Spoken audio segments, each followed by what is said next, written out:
ಕೇಂದ್ರ ಸರ್ಕಾರ ಐತಿಹಾಸಿಕ ನಿರ್ಧಾರವನ್ನು ತೆಗೆದುಕೊಳ್ಳಲಿಕ್ಕೆ ಮುಂದಾಗಿರುವಂಥದ್ದು. ಸಮಾನತೆಯ ವಿಚಾರ ಸ್ವಾತಂತ್ರ್ಯ ಬಂದಾಗಿಂದಲೂ ಕೂಡ ಇರ್ತಕ್ಕಂಥದ್ದು. ಮಹಿಳೆಯರು ಕೂಡ ಮಧ್ಯರಾತ್ರಿ ಓಡಾಡುವಂತಾದಾಗ ಮಾತ್ರ ಅದು ನಿಜವಾದ ಸ್ವಾತಂತ್ರ್ಯ ಅಂತೇಳಿ ಮಹಾತ್ಮ ಗಾಂಧಿಯವರು ಕೂಡ ಹೇಳಿದರು.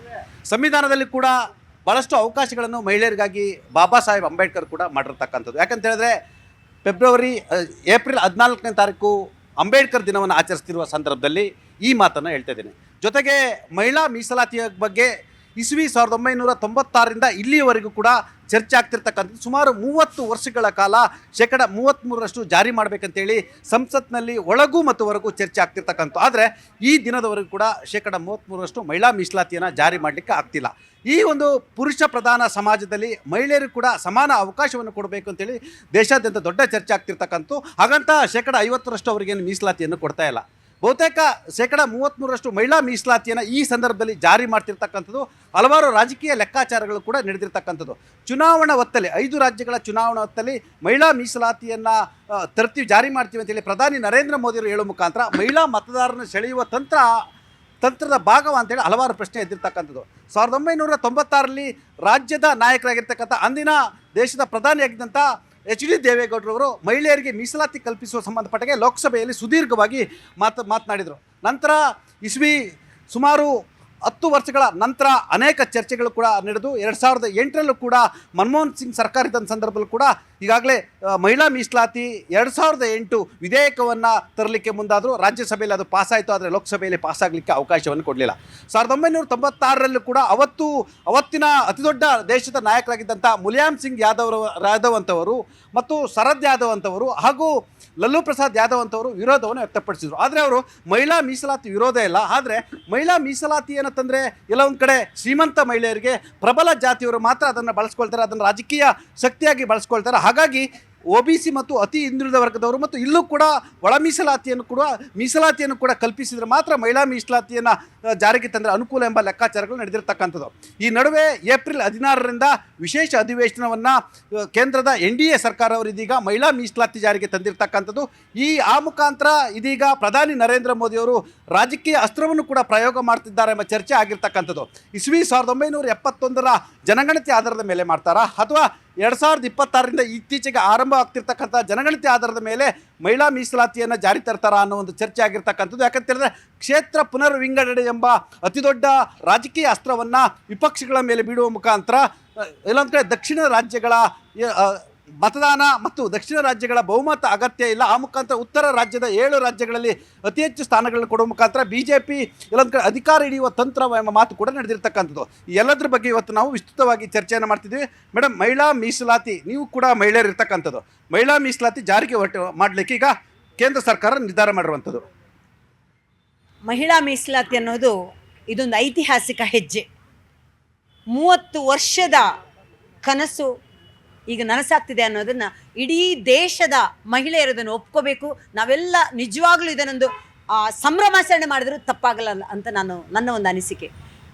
ಈ ಮಹಿಳಾ ಮೀಸಲಾತಿಗೆ ಅನೇಕ ಬಾರಿ ಅನೇಕ ಜನ ಇದಕ್ಕೆ ಕೆಲಸ ಮಾಡಿದ್ದಾರೆ. ಆದರೆ ಅದನ್ನು ಬಿಲ್ ತರುವಂಥ ಸಾಹಸ ನರೇಂದ್ರ ಮೋದಿ ಸರ್ಕಾರ ಮಾಡಿದೆ. ಇವತ್ತು 1996ರಲ್ಲಿ ನಮ್ಮದೇ ರಾಜ್ಯದ ದೇವೇಗೌಡರು ಇರುವಾಗ ಈ ಬಿಲ್ನ ಮೊದಲು ತರಿಸಿದ್ರು. ಆಮೇಲೆ ರಾಜೀವ್ ಗಾಂಧಿಯವರು ಕೂಡ ಪಂಚಾಯತ್ ರಾಜ್ ಇದ್ದಾಗ ಇಲ್ಲಿ ಪಂಚಾಯತ್ ಕಡೆಯಲ್ಲಿ ಬರಬೇಕು ಅಂತ ಹೇಳಿದ್ರು. ಪಂಚಾಯತ್ ರಾಜ್ ವ್ಯವಸ್ಥೆಯಲ್ಲಿ ಈ ದೇಶದಲ್ಲಿ ಮೊದಲ ಮಹಿಳಾ ಮೀಸಲಾತಿಯನ್ನ ಜಾರಿಗೆ ತಂದಿರತಕ್ಕಂಥ ಕ್ರೆಡಿಟ್ ಏನಾದ್ರು ಹೋಗ್ಬೇಕಂದ್ರೆ ಅದು ರಾಜೀವ್ ಗಾಂಧಿ ಅವರಿಗೆ ಹೋಗ್ಬೇಕು. ನೋಡಿ, ನಾವು ಕೆಲಸ ಮಾಡಿರೋದನ್ನ ನಾವಿಲ್ಲಿ ಯಾವುದೇ ಕಾರಣಕ್ಕೂ ಮಹಿಳೆಯರ ಬಗ್ಗೆ ಬಿಲ್ಲನ್ನು ಅಧಿಕೃತವಾಗಿ ಪಾಸ್ ಮಾಡಿರೋದು ಯಾರು ಏನು ಅಂತ ಮಾತಾಡ್ತಿದ್ವಿ. ಯಾರ್ಯಾರು ಏನೇನು ಮಾಡಿದ್ದಾರೆ ಎಲ್ಲವನ್ನೂ ಪರಿಗಣಿಸಿಕೊಂಡು ಇದು ಕ್ರೆಡಿಟ್ ತಗೊಳ್ಳುವ ಸಮಯ ಅಲ್ಲ. ನಮಗೀಗ ಇದು ಬಿಲ್ ಪಾಸ್ ಆಗಬೇಕು. ಇದೇ ಬರುವ ಏಪ್ರಿಲ್ 16, 17, 18ಕ್ಕೆ ಪಾರ್ಲಿಮೆಂಟ್ ಸೆಷನ್, ಇದಕ್ಕೋಸ್ಕರನೇ ಸ್ಪೆಷಲ್ ಸೆಷನ್ ಕೂಡ ಇಟ್ಟಿದ್ದಾರೆ. ಎಲ್ಲರೂ ಕೂಡ ಇದನ್ನು ಒಕ್ಕೊರಲಿಂದ ನಾನು ಈ ವಾಹಿನಿ ಮುಖಾಂತರ ಎಲ್ಲ ಪಾರ್ಲಿಮೆಂಟಲ್ಲಿರುವ ಎಲ್ಲ ಪಕ್ಷದ ಸದಸ್ಯರು, ಎಲ್ಲ ಪಾರ್ಟಿ ಸದಸ್ಯರಿಗೂ ಹೇಳ್ಕೊಳ್ಳೋದು ಇಷ್ಟೇ. ನಾನು ನೋಡಿ, ಮಹಿಳಾ ಬಿಲ್ಲು ಬಹಳ ಕಷ್ಟದಿಂದ ಈಗ ಟೇಬಲ್ ಬಂದಿದೆ. ಇದನ್ನು 2023ರಲ್ಲಿ ಬಂದಿದೆ. ಆವಾಗ ಅದೇನು ಯಾವ ಥರ ಆಗಬೇಕು, ಸೆನ್ಸಸ್ ಆಗಬೇಕು, ಏನೆಲ್ಲ ಮಾತಾಡಿದ್ದಾರೆ, ಈಗ ಏನೂ ಇಲ್ಲದೆ ಮಾಡಬೇಕು ಅಂತ ಎಂದು ಹೊರಟಿದ್ದಾರೆ. ಅದಕ್ಕೆಲ್ಲರೂ ಕೈ ಜೋಡಿಸಬೇಕು. ಮಹಿಳೆಯರು ಖಂಡಿತವಾಗ್ಲೂ ಈಗ ಈ ಒಂದು 2026 ನಾನು ಹೇಳಬಯಸ್ತೀನಿ, ಮಹಿಳೆ ಅಬಲೆ ಅಲ್ಲ, ಸಬಲೀಕರಣ ಆಗಿದೆ, ಆಗ್ತಾ ಇದೆ. ಇನ್ನೂ ಮುಂದಕ್ಕೆ ಹೋಗಬೇಕು ಅಂತ ಹೇಳಿದ್ರೆ ಪಾರ್ಲಿಮೆಂಟಲ್ಲೂ ಅಥವಾ ವಿಧಾನಸೌಧದಲ್ಲೂ ಅವರಿಗೆ ಸರಿಸಮನಾದ ಅವಕಾಶ ಸಿಕ್ಕರೆ ಇನ್ನಷ್ಟು ಬೆಳಿಬೋದು. ಅದಕ್ಕೋಸ್ಕರ ಪ್ರತಿಯೊಬ್ಬರು ಇದಕ್ಕೆ ಕೈ ಜೋಡಿಸಬೇಕು. ಕ್ರೆಡಿಟ್ ತಗೊಳ್ಳೋದು ಯಾರಾದರೂ ತಗೊಳ್ಳಿ, ಫಸ್ಟ್ ಅದನ್ನು ಮಾಡಿ. Very good. ಕಳೆದ 30 ವರ್ಷಗಳಿಂದ ಜಾರಿಯಾಗಬೇಕಾಗಿದ್ದಂಥ ಮಹಿಳಾ ಮೀಸಲಾತಿ ಇನ್ನೂ ಕೂಡ ಜಾರಿಯಾಗಿಲ್ಲ. ಈಗಷ್ಟೇ ಜಾರಿ ಮಾಡಲಿಕ್ಕೆ ಕೇಂದ್ರ ಸರ್ಕಾರ ತೀರ್ಮಾನ ಮಾಡಿರ್ತಕ್ಕಂಥದ್ದು. ಹಾಗಂತ ಜಾರಿ ಮಾಡಲಿಕ್ಕೆ ತೊಂದರೆ ಇತ್ತ ಅಂತ ಅನ್ನೋದಕ್ಕಿಂತಲೂ ಅವತ್ತಿನ ದಿನಗಳಲ್ಲೂ ಕೂಡ ದೊಡ್ಡ ದೊಡ್ಡ ಸ್ಥಾನಗಳಲ್ಲಿ ಕೂಡ ಮಹಿಳೆಯರೇ ಈ ದೇಶವನ್ನು ಆಳಿರ್ತಕ್ಕಂಥದ್ದು. ಅನೇಕ ರಾಜ್ಯಗಳಲ್ಲಿ ಮಹಿಳಾ ಮುಖ್ಯಮಂತ್ರಿಗಳಿದ್ದರು. ಅದು ಜಯಲಲಿತಾದಿಂದ ಹಿಡಿದು ಮಾಯಾವತಿಯಿಂದ ಹಿಡಿದು ಈಗಿನ ದೆಹಲಿಯ ಶೀಲಾ ದೀಕ್ಷಿತ್ವರೆಗೆ, ಮತ್ತು UPA ಚೇರ್ಮನ್ ಆಗಿದ್ದಂಥವರು ಕೂಡ ಸೋನಿಯಾ ಗಾಂಧಿಯವರು ಕೂಡ ಮಹಿಳೆಯಾಗಿದ್ದರು. ಹಾಗಾಗಿ ಮತ್ತು ಮೀರಾ ಕುಮಾರಿ ಅಂತ ಸ್ಪೀಕರ್ ಆಗಿದ್ದರು. ಪ್ರತಿಭಾ ಪಾಟೀಲ್ ಅಂತ ರಾಷ್ಟ್ರಪತಿಗಳಿದ್ದರು. ಅನೇಕ ಮಹಿಳಾ ಮಣಿಗಳು, ಮಹಿಳಾ ನಾಯಕಿಯರು ಕೂಡ ಇದ್ದರು. ಆದರೆ ಎಲ್ಲೊಂದು ಕಡೆ ಮಹಿಳಾ ಮೀಸಲಾತಿಯನ್ನು ಒಂದು ಹಂತಕ್ಕೆ ತರುವಲ್ಲಿ ಯಾಕೆ ಸಕ್ಸಸ್ ಆಗಲಿ? ಯಾಕಂದರೆ ಮನಮೋಹನ್ ಸಿಂಗ್ ಸರ್ಕಾರ ತಂತು ಮಹಿಳಾ ಮೀಸಲಾತಿ 2008 ವಿಧೇಯಕವನ್ನು. ಆದರೆ ಅವತ್ತು ರಾಜ್ಯಸಭೆಯಲ್ಲಿ ಅಂಗೀಕಾರ ಆಯಿತು, ಲೋಕಸಭೆಯಲ್ಲಿ ಆಗಲಿಲ್ಲ. ಅವತ್ತು ಮನಸ್ಸು ಮಾಡಿದರೆ UPA ಅವತ್ತಿನ ಚೇರ್ಮನ್ ಆಗಿದ್ದಂಥ ಸೋನಿಯಾ ಗಾಂಧಿ ಅವರಿಗೆ ಈ ಕ್ರೆಡಿಟ್ ಸಲ್ತಾ ಇತ್ತು. ತರೋದು ಮುಖ್ಯ ಅಲ್ಲ, ಜಾರಿ ಮಾಡೋದು ಮುಖ್ಯ ಆಗಿರ್ತಕ್ಕಂಥದ್ದು ಇವತ್ತಿನ ರಾಜಕಾರಣದಲ್ಲಿ. ಸರ್ ನೋಡಿ, ಕಾಂಗ್ರೆಸ್ ಈ ಮೊದಲಿಂದನೂ ಸಹ ನಾವು ನೋಡಿದಾಗೆ ಇಂದಿರಾ ಗಾಂಧಿಯವರು ವಿಶ್ವಮಟ್ಟದಲ್ಲಿ ಹೆಸರು ಮಾಡಿದರು. ಇಡೀ ವಿಶ್ವದಲ್ಲೇ ಮೊದಲ ಪ್ರಧಾನಿಯಾಗಿ ಹೆಸರು ಮಾಡಿದಂತಹ ನಮ್ಮ ಕಾಂಗ್ರೆಸ್ ಒಂದು ಹೆಣ್ಣು ಅಬಲೆಯಲ್ಲ ಸಬಲೆ ಅಂತ ನೋಡಿ ಅವತ್ತಿಗೆ ನಮ್ಮ ಇಂದಿರಾ ಗಾಂಧಿಯವ್ರನ್ನ ಮಂತ್ರಿ ಮಾಡಿ ತೋರಿಸಿದೆ. ಸೊ ಆ ನಿಟ್ಟಿನಲ್ಲಿ ಮನಮೋಹನ್ ಸಿಂಗ್ ಅವರು ಇರ್ಬೋದು, PV ನರಸಿಂಹರಾವ್ ಇರ್ಬೋದು, ರಾಜೀವ್ ಗಾಂಧಿ ಅವರು ಮೊಟ್ಟ ಮೊದಲ ಬಾರಿಗೆ ಈ ಮಹಿಳಾ ಮೀಸಲಾತಿಯನ್ನು 33% ತರಲೇಬೇಕು ಅನ್ನೋ ನಿಟ್ಟಿನಲ್ಲಿ ಪಂಚಾಯತ್ ರಾಜ್ ಸೇರಿದಂತೆ ಸ್ಥಳೀಯ ಸಂಸ್ಥೆಗಳಲ್ಲಿ ಹೆಣ್ಣಿನ ಪ್ರಾತಿನಿಧ್ಯ ಇರಬೇಕು ಅನ್ನೋ ಇದರಲ್ಲಿ ಅವತ್ತು ಮಾರ್ಗರೇಟ್ ಆಳ್ವಾರ್ ಅವರ ನೇತೃತ್ವದಲ್ಲಿ ಸಮಿತಿಯನ್ನು ಸಹ ರಚಿಸಿರ್ತಾರೆ. ಸೊ ಈ ನಿಟ್ಟಿನಲ್ಲಿ ಕಾಂಗ್ರೆಸ್ ಅನೇಕ ಹಂತಗಳಲ್ಲಿ ಇದರ ಒಂದು ನಿರಂತರವಾಗಿ ಮಾಡಬೇಕು ಅಂತಿರುತ್ತೆ. ಸಾಕಷ್ಟು ಮೀಸಲಾತಿಯ ಗೊಂದಲಗಳು ಅಥವಾ ವಿರೋಧಗಳ ನಡುವೆ ಇದು ನಿಂತಿರುತ್ತೆ. ಆದರೆ ಇವತ್ತು ಏನು ನರೇಂದ್ರ ಮೋದಿ ಅವರ ನೇತೃತ್ವದಲ್ಲಿ ತರಕ್ಕೆ ಹೋಗಿದ್ದಾರೆ, ಇದು ಒಂದು ರೀತಿಯ ಕ್ರೆಡಿಟ್ ತಗೊಳ್ಳೋದಷ್ಟೇ. ಯಾಕಂದರೆ ಇವತ್ತು ನೋಡಿ, ವಿದೇಶಾಂಗ ನೀತಿಗಳೆಲ್ಲ ಫೇಲ್ಯೂರ್ ಆಗಿದೆ ದೇಶದಲ್ಲಿ. ನರೇಂದ್ರ ಮೋದಿ ಅವರನ್ನು ಇವತ್ತಿನ ದಿವಸ ಇನ್ನಿಲ್ಲದಂತೆ. ಮಹಿಳಾ ಮೀಸಲಾತಿ ಪರವಾಗಿದ್ದೀರಾ, ವಿರುದ್ಧವಾಗಿದ್ದೀರಾ? ಸರ್, ಮೀಸಲಾತಿ ಪರವಾಗಿದ್ದೀನಿ. ಆದರೆ ಮೀಸಲಾತಿ ತರಕ್ಕೂ ಮೊದಲು ನೋಡಿ, 2011 ಸೆನ್ಸಸ್ ಪ್ರಕಾರ ತರ್ತಾರೆ ಅಂದರೆ ಯಾಕೆ ಈಗ ತರ್ತಿದ್ದಾರೆ? ಈ ಮೊದಲು ಸಹ ಇವರು ತರ್ಬೋದಾಗಿತ್ತು. ಎರಡನೇದು ಡಿಲಿಮಿಟೇಷನ್. ಸೆನ್ಸಸ್ ನೋಡಿ, ಅದು ಒಂದು ಪ್ರೊಸೀಜರ್ ಇರುತ್ತೆ. ಮೊದಲು ಸೆನ್ಸಸ್ ಮಾಡಬೇಕು, ಆಮೇಲೆ ಡಿಲಿಮಿಟೇಷನ್ ಮಾಡಬೇಕು, ಅದಕ್ಕೆ ಒಂದು ಸಮಿತಿ ರಚಿಸಬೇಕು, ಇದೆಲ್ಲ ಇರುತ್ತೆ. ಯಾವುದೂ ಇಲ್ಲದೆ ಏಕಾಏಕಿ ತರಾತುರಿಯಲ್ಲಿ ಇವತ್ತಿನ ದಿವಸ ಮಹಿಳಾ ಮೀಸಲಾತಿಯನ್ನು ತರ್ತೀವಿ ಮತ್ತು ಡಿಲಿಮಿಟೇಷನ್ ಮಾಡ್ತೀವಿ ಅನ್ನೋದು ಎಲ್ಲ ಒಂದು ಕಡೆ ನೋಡಿ. ದಕ್ಷಿಣ ಭಾರತದಲ್ಲಿ ನಾವು ಜನಸಂಖ್ಯೆ ನಿಯಂತ್ರಣವನ್ನು ಸಾಧಿಸಿದ್ದೀವಿ. ಆ್ಯಕ್ಚುಲಿ ಇವತ್ತು ನಮಗೆ ಮೋಸ ಆಗುತ್ತೆ. ನಾನು ಮಹಿಳಾ ಮೀಸಲಾತಿ ಬಗ್ಗೆ ನೀವು ಮಾತಾಡ್ತೀರಾ ಅಥವಾ ಜನಸಂಖ್ಯೆಯಲ್ಲಿ ಮೋಸ ಆಗ್ತಿದೆ ಅಂತ ಹೇಳ್ತಿದ್ದೀರಾ? ಸರ್, ಅದಲ್ಲ, ಎಲ್ಲಾನು ಒಂದಕ್ಕೊಂದು ನೋಡಿ. ಸೆನ್ಸಸ್ ಆದಮೇಲೆ ಡಿಲಿಮಿಟೇಷನ್ ಆದಮೇಲೆ ಈ ಮೀಸಲಾತಿ ಈ ರೀತಿ ಬರಬೇಕಿತ್ತು. ಯಾವ ಆಧಾರದ ಮೇಲೆ ತರ್ತಾರೆ? 11 ಸೆನ್ಸಸ್ ತಗೊಳ್ಳೋದಾದ್ರೆ ಈ ಮೊದಲು ಇವರು ಸರ್ಕಾರಗಳು ರಚಿಸಿದಾಗ ಯಾಕೆ ಈ ಮೀಸಲಾತಿಯನ್ನು ತಂದಿಲ್ಲ? ಯಾಕಂದರೆ ಮೋದಿಯವರ ವಿದೇಶಾಂಗ ನೀತಿಗಳು ಫೇಲ್ಯೂರ್ ಆಗಿದೆ. ಜನಗಳ ಮುಂದೆ ಇವತ್ತು ಅವರ ವರ್ಚಸ್ಸು ತಗ್ಗಿರೋದ್ರಿಂದ ಇದನ್ನು ಜನಗಳ ಗಮನವನ್ನು ಬೇರೆ ಕಡೆ ಸೆಳೆಯೋದಕ್ಕೆ ಈ ಒಂದು ಮೀಸಲಾತಿಯನ್ನು ತರ್ತಿದ್ದಾರೆ ಅಂತ ಅನಿಸ್ತಿದೆ ಸರ್.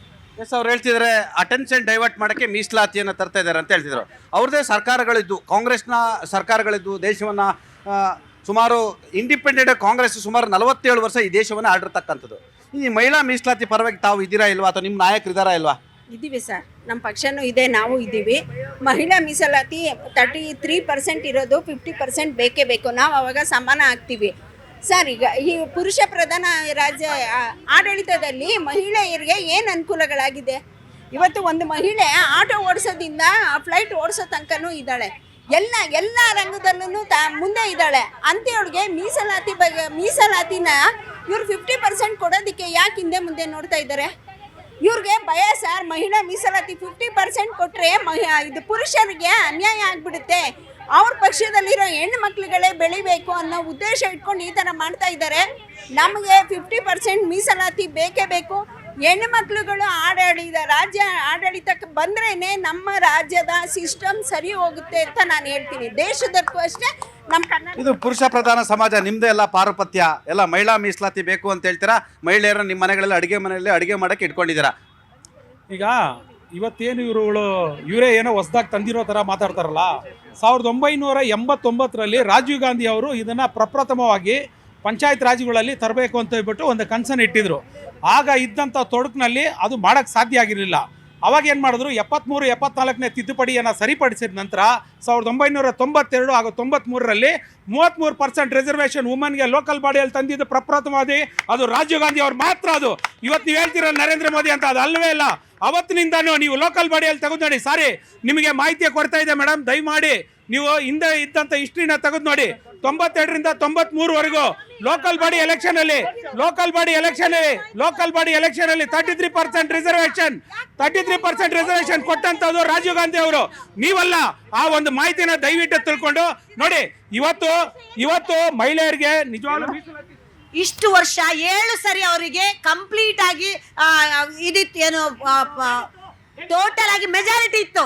ಆದ್ರೂ ಮಹಿಳೆಯರ ಬಗ್ಗೆ ನೀವು ಯಾಕೆ ಬಿಲ್ ತಂದಿಲ್ಲ? ಇವಾಗ 2023ರಲ್ಲಿ ನರೇಂದ್ರ ಮೋದಿ ಅವರು ಬಿಲ್ ತಂದಿದ್ದಾರೆ. ಈಗ 16, 17, 18ಕ್ಕೆ ಇದ್ರ ಬಗ್ಗೆ ಡಿಸ್ಕಷನ್ ಆಗ್ತಾ ಇದೆ. ದಯವಿಟ್ಟು ಇದಕ್ಕೆ ಸಪೋರ್ಟ್ ಮಾಡಿ, ಒಪ್ಕೊಳ್ಳಿ, ಕ್ರೆಡಿಟ್ ತಗೋಬೇಡಿ.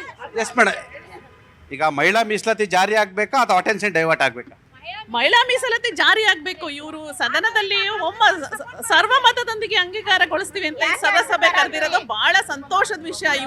ಅವ್ರು ಹೇಳ್ದಂತೆ ಜಾರಿಗೊಳಿಸಿದ್ರೆ ಬಹಳ ಸಂತೋಷ. ಮಹಿಳೆಯರಿಗೆ ನಮ್ಮ ಧ್ವನಿಯನ್ನ ಪ್ರತಿನಿಧಿಸತಕ್ಕಂಥ ಸಂಸದರು ಲೋಕಸಭೆಯಲ್ಲಿ ವಿಧಾನಸಭೆಯಲ್ಲೇ ಬೇಕು. ಆದ್ರೆ ಇದು ರಾಜಕೀಯ ದುರುದ್ದೇಶದಿಂದ ಇರಬೇಕು. ಚುನಾವಣೆ 2 ರಾಜ್ಯದ ಸಮೀಪ ಇದೆ ಅನ್ನುವ ಸಮಯದಲ್ಲಿ ಇದನ್ನ ಜಾರಿಗೊಳಿಸಿ ಮಹಿಳೆಯರ ಅಟೆನ್ಷನ್ ಡೈವರ್ಟ್ ಮಾಡ್ತಕ್ಕಂಥ ನಿಟ್ಟಿನಲ್ಲಿ ಲೋಕಸಭಾ ಚುನಾವಣೆ ಹತ್ರ ಬರ್ತಾ ಇದೆ. ಆ ನಿಟ್ಟಿನಲ್ಲಿ ಇಷ್ಟು ದಿನ ಸಂವಿಧಾನಬದ್ಧವಾಗಿ ಜಾರಿ ಆಗ್ಬೇಕು, ಇದು ಡಿಲಿಮಿಟೇಷನ್ ಆಗಬೇಕು. ಆ ಲೆಕ್ಕದಲ್ಲಿ ಇವರು ಯೋಚನೆ ಮಾಡ್ತಿದ್ದಂಥವ್ರು ಅವತ್ತು ನಿಶಿಕಾಂತ್ ದುಬೆ ಏನ್ ಹೇಳಿದ್ರು, ನಮ್ಮ ಸೋನಿಯಾ ಗಾಂಧಿ ಏನ್ ಹೇಳಿದ್ರು, ರಾಜೀವ್ ಗಾಂಧಿ ಅವರ ಕನಸಿದು, ಕನಸು ನನ್ಸಾಗಬೇಕು. ಮೊದಲ ಬಾರಿಗೆ ತಂದಿದ್ದು 33% ರಾಜೀವ್ ಗಾಂಧಿ. ಆ ಕನಸು ನನ್ಸು ಮಾಡೋದಕ್ಕೆ ನಮ್ಮ ಸೋನಿಯಾ ಗಾಂಧಿ ಅವರು ಹೇಳಿದ್ದು, ನಮ್ಮ ರಾಜೀವ್ ಗಾಂಧಿ ಅವರ ಕನಸು ನನ್ಸಾಗೋದಕ್ಕೆ ಈ ಮಹಿಳಾ ಮೀಸಲಾತಿ 33% ಜಾರಿಗೊಳಿಸಬೇಕು ಅಂತ ಹೇಳಿದಾಗ ನಿಶಿಕಾಂತ್ ದುಬೆ ಏನ್ ಹೇಳಿದ್ರು, ಇದು ಸಂವಿಧಾನಬದ್ಧವಾಗಿ ಆಗಬೇಕು, ಡಿಲಿಮಿಟೇಷನ್ ಆಗಬೇಕು, ಜನಗಣತಿ ಆಗಬೇಕು ಅಂತ ಎಲ್ಲಾ ಕಾರಣ ಕೊಟ್ಟವರು. ಈಗ ತರಾತುರಿಯಲ್ಲಿ ಯಾಕೆ ಚುನಾವಣೆ ಇರುವಾಗ ಇಮಿಡಿಯೇಟ್ ಆಗಿ ಇದನ್ನ ತಂದು ಜನರ ಅಟೆನ್ಷನ್ ಡೈ ಮಾಡ್ತಾ ಇದ್ದಾರೆ. ಇದು ಒಳ್ಳೆ ಸಂತೋಷದ ಬೆಳವಣಿಗೆ. ಇದು ಆದ್ರೆ ಸಂತೋಷ, ಮಹಿಳೆಯರ ನಮ್ಮ ಹಕ್ಕು ಇದು. ನಮ್ಮ ಸಂಸದರೆಲ್ಲ ಹೆಚ್ಚು ಸಂಖ್ಯೆ, ದೇಶದ ಅರ್ಧದಷ್ಟು ಜನಸಂಖ್ಯೆಯಿಂದ ಮಹಿಳೆಯರಿಗೆ ನಮ್ಮ ಪ್ರತಿನಿಧಿಗಳು ಹೆಚ್ಚು ಬೇಕು, ಆದಂತ ಕೆಲಸ ಆಗ್ಬೇಕು. ಆದ್ರೆ ದಕ್ಷಿಣ ರಾಜ್ಯಗಳಿಗೆ ಮೋಸ ಆಗ್ಬಾರ್ದು. ಡಿಲಿಮಿಟೇಷನ್ ಆದಾಗ ದಕ್ಷಿಣ ರಾಜ್ಯನ ಕಡೆಗಣಿಸಬಾರ್ದು. ನಮ್ಮ ರಾಜ್ಯಗಳಿಂದಲೇ ಹೆಚ್ಚು ಪ್ರತಿನಿಧಿಗಳು ಸದನವನ್ನ ಪ್ರತಿನಿಧಿಸಬೇಕು ಅಂತ ನಾವು ಆಶಿಸ್ತೀವಿ. ಮಹಿಳಾ ಮೀಸಲಾತಿ ಕೂಡ ಮತ್ತೊಂದು ಕುಟುಂಬ ರಾಜಕಾರಣಕ್ಕೆ ವೇದಿಕೆ ಆಗುತ್ತಾ? ಅವರ ಪತ್ನಿಯರು, ಅಕ್ಕಂದಿರು, ತಂಗಿಯಂದಿರು, ಅವರ ಕುಟುಂಬದ ಹೆಣ್ಣು ಮಕ್ಕಳನ್ನ ನಿಲ್ಲಿಸಲಿಕ್ಕೆ ಪ್ರಬಲ ಜಾತಿಗಳಿಗೆ ಮತ್ತು ಕುಟುಂಬ ರಾಜಕಾರಣವನ್ನು ಮಾಡ್ತಿರುವಂಥವ್ರಿಗೆ ಅನುಕೂಲ ಆಗುತ್ತೆ. ಈಗಾಗಲೇ ಇಡೀ ಈ ದೇಶವನ್ನು ಸುಮಾರು ಲೆಕ್ಕಾಚಾರ ಹಾಕಿದರೆ ಒಂದು 600ರಿಂದ 700 ಕುಟುಂಬಗಳು ಇಡೀ ದೇಶವನ್ನು, ಅದು ಜಿಲ್ಲಾ ಪಂಚಾಯತಿಂದ ಹಿಡಿದು ಲೋಕಸಭೆಯವರು ಕೂಡ ಕುಟುಂಬ ರಾಜಕಾರಣವನ್ನು ಮಾಡ್ಕೊಂಡು ಬಂದಿರತಕ್ಕಂಥ. ಆ ಮುಖಾಂತರ ಇಲ್ಲೂ ಕೂಡ ಮಹಿಳಾ ಪಾಲಿಟಿಕ್ಸ್ ಆಗುತ್ತಾ, ಕುಟುಂಬ ರಾಜಕಾರಣ ಆಗುತ್ತಾ? ನೀವು ಹೇಳೋದೇನು, ಹೆಂಡತಿ ಫೇಸು ಗಂಡ ರೂಲ್ ಮಾಡೋದು ಅಂತನಾ? ಹಂಗೆಲ್ಲ ಯಾಕೆ ಮಾಡ್ತಾರೆ? ನಮಗೆ ಗೊತ್ತಿದೆಯಲ್ಲ ನಮ್ಮ ಪವರ್ಸ್ ಏನು. ನಾವು we will tell this is my place, my chair, don't interfere. ಆ ಥರ ಎಲ್ಲ ಏನಿಲ್ಲ. ಈಗ ಸುಪ್ರಿಯಾ ಸುಳೆ ಅವರು ಎಷ್ಟು ಜನ ತೊಗೊಂಡು ಬಂದಿರೋದು ಅವ್ರನ್ನ ಅಲ್ವಾ? ಅವರು ಯಾರ್ದೋ ಮಗಳು ಅಂದ್ಬಿಟ್ಟು ಅಲ್ಲಿ ಪ್ಲೇಸ್ ಕೊಟ್ಟಿಲ್ಲ. It is because of their merit ಅಷ್ಟೇ. ಇಲ್ಲಿ ಆ ಫ್ಯಾಮಿಲಿ ಪಾಲಿಟಿಕ್ಸ್ ಅದಲ್ಲ. ಬೇಸ್ಡ್ ಆನ್ ದ ಮೆರಿಟ್ ನಾವು ಎಷ್ಟು ನಮ್ಮ ಕೇಪಬಿಲಿಟಿ ಇದೆ, ನಮ್ಮ ಚಾಯ್ಸ್ ಇದೆ, ನಮ್ಮ ಇಚ್ಛೆ ಇದೆ, ನಮಗೆ ಇಷ್ಟ ಇದ್ದರೆ ನಾವು ಹೋಗ್ತೀವಿ. ಜನಕ್ಕೆ ನಮ್ಮನ್ನು ಇಷ್ಟ ಇದ್ದರೆ ನಾವು ಚೂಸ್ ಮಾಡ್ಕೋತೀವಿ. Where is the family politics coming here? It is not correct.